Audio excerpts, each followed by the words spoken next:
வணக்கம். ஷயனம. நாளைக்கு சங்கடகர சதுர்த்தி.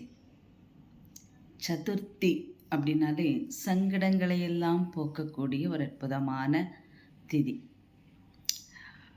அரச மரத்திலே வீற்றிருக்கக்கூடிய நாகர்களுடன் இருந்து அருள்பாலித்து கொண்டிருக்கக்கூடிய நம்முடைய பிள்ளையார், பிடித்து வைத்த இடங்களிலெல்லாம் இருக்கக்கூடியவர் நம்முடைய பிள்ளையார்.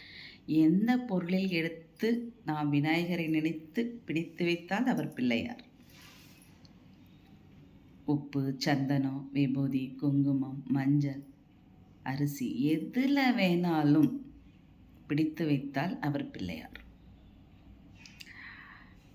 அந்த பிள்ளையாரை நாம் வணங்கும் பொழுது நம்மகிட்ட இருக்கக்கூடிய சங்கடத்தை எல்லாம் போக்கி தரும்படி, உங்களுடைய அருள் வேண்டும்படி மனதார பிரார்த்தனை செய்யும் பொழுது நிச்சயமாக நடக்கும் இல்லையா?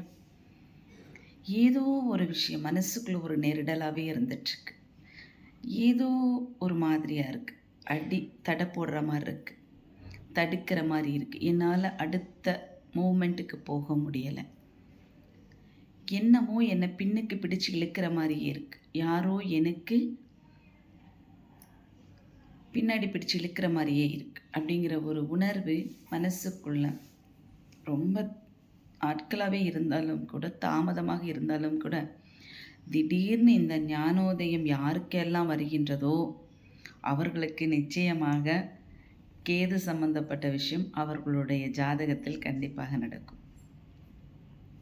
அதாவது கேது மகாதிசையோ, கேது புத்தியோ, அல்லது கேது பகவான் சனி பகவானுடன் இணைந்து இருந்தாலோ சில விஷயங்கள் சூக்ஷ்மமாக நடக்கும்.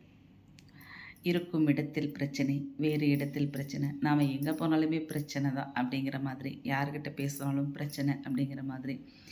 நான் ஒரு வேலைக்கு போனேன், அந்த இடத்துலையும் பிரச்சனை, அதை விட்டுட்டு இன்னொரு இடத்துக்கு போனால் அங்கேயும் பிரச்சனை, கூட வேலை செய்கிறவங்கனால எனக்கு பிரச்சனை. வண்டியில் போகும்போது திடீர்னு வண்டியில் பிரேக் ஆயிடுது, நான் சரியாக போனாலும் ஏதாவது ஒரு பிரச்சனை வந்துடுது. இப்படி மனசுக்குள்ளே சில குழப்பமான நிலை சில பேருக்கு இருந்துக்கிட்டு இருக்கும். அப்போ இதுக்கெல்லாம் தீர்வே கிடையாதா? ஏதாவது ஒரு வழி இருக்கும் இல்லையா? எப்படின்னு தெரியல, ஆனால் தீர்வு ஏதோ ஒரு விதத்தில் கண்டிப்பாக கிடைக்கும். நாம் கும்பிடுறோம்ல, நம்ம நம்பிக்கைன்னு ஒன்று இருக்குது இல்லையா? கண்டிப்பாக அந்த நம்பிக்கையை நம்மளை காப்பாற்றும் இல்லையா அப்படிங்கிற எண்ணம் இருக்கும் இல்லைங்களா?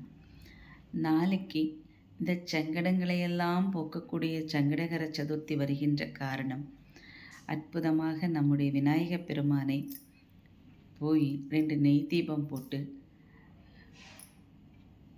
ஓம் சித்தி கணபதியே போற்றி, இதை மட்டும் 21 தடவை சொல்லி 21 தோப்பு